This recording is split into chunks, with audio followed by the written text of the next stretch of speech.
Sorry I'm late. Tire fell off driving down 80, but hey, it's like Dule said, we can fix that. And we're back with another Piss Earth announcement. I'm Marc, and today we're going to talk about construction and construction zones because, as usual, while driving, I find a lot of things that figuratively drive me up a wall. So we'll begin.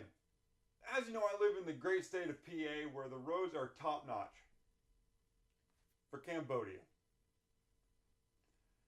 after an explosion. So there's always construction going on through the summer and the fall, sometimes on the same road. So you would think that the roads would be great and they would last for years. You could think that, but you'd be wrong, as PennDOT is usually out in the spring the next year working on that exact same road. I don't understand where the difficulty comes in here. Are we using junk materials? Are we just too stupid to know how to fix a road? We can't even blame the weather for it because other states around us have roads that are infinitely better than ours and almost the same weather, except New Jersey has the ocean right beside it, which means there's salt in the air, and New York gets 80 feet of snow a year. Maybe it's time we do a road like Germany does a road, where we tear it down to the original brick and then build it back up. Use quality materials, which that's a no-brainer in and of itself.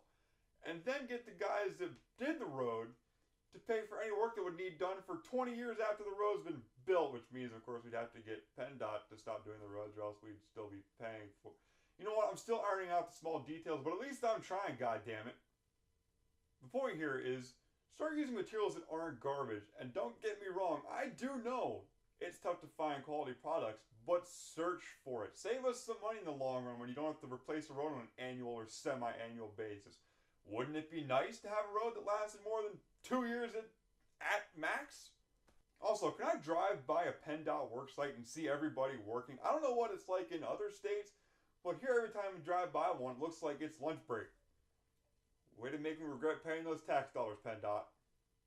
Now it's time to talk about the real problem I have with construction zones because, believe it or not, I don't blame PennDOT for our infrastructure problems in the state. That's a fiasco on the federal level, and that's not what I'm talking about today. Sorry, you'll have to wait for that one. My biggest problem with construction zones is the idiots behind the wheels of the other cars. And I know it's shocking. I can't go a single PSA without bitching about people driving. But if you people learn how to drive, I wouldn't have to keep bringing this up. You brought it on yourselves. I've never seen a bigger Charlie Foxtrot in my life than the one that builds up at the lane closure in a construction zone. I don't understand it. This isn't a difficult process. The signs start popping up a mile and a half back from the closure. Get over then. Don't be that guy who waits until he gets to it to want to get over and then be pissed off at people that won't let him over. You know what we won't let you over? Because you're being a douchebag who wanted to get 2 car lengths ahead of somebody and it didn't work out for you. Now you can wait until the stampede clears to get your stupid ass in the lane. Also, don't be that guy who waits till the last second to get over and shoots the half a car length gap between 2 cars. It will not end well and you deserve whatever comes of it. Now here's a question for you. When did we start letting illiterate people drive? Now don't get me wrong, I know there are probably some people who can't read who are great drivers. But in my experience, there are obviously some people who can't read who are not great drivers, like the prick that cut me off one day in a construction zone by switching lanes when there was a sign right in front of us that said, "Stay in lane." Seriously, do you need a graphic to understand "stay in lane"? How did you get your permit if you couldn't read to do the permit test? I also have a message to the cops because I am a man of the people.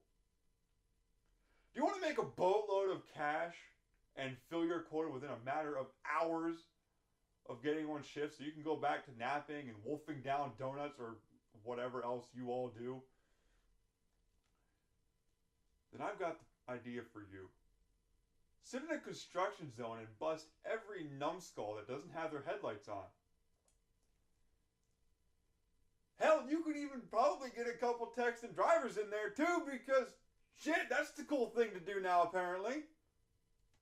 Hey everyone, thanks for watching. If you enjoyed this video, give it a like and subscribe to the channel. Also, leave a comment below. Let me know what you think about construction zones and the idiots behind the wheel of a car.